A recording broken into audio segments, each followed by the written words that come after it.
Do you know who Rodney Dangerfield is? No idea. Okay, you shouldn't, you're too young. He was a comedian in the 80s. His tagline was, "I get no respect." So who is the player in women's college lacrosse who doesn't get any respect? I'm going with Brigid Duffy, the two-sport athlete at Army. Yes. As if going to Army wasn't hard enough, this kid plays two sports, and she does it really well. I had the chance to play with her at a USA tryout recently. This kid is all over the field. She was third nationally last year in points as a two-way midfielder. She set a single season record for points and caused turnovers for her team.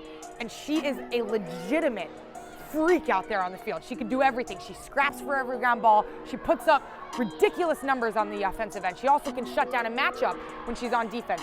She can do everything that you ask of her, and she can put the team on her back.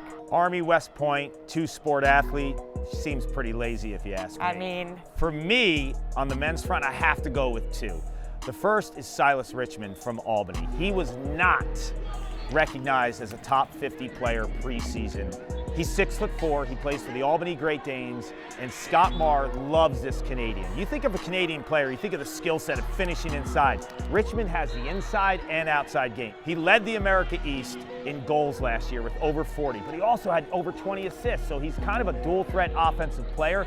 I love the range, I love the way that he has the inside-outside game, but he also plays big in big spots. Last year against Virginia on the road, 7 goals against the Cavaliers.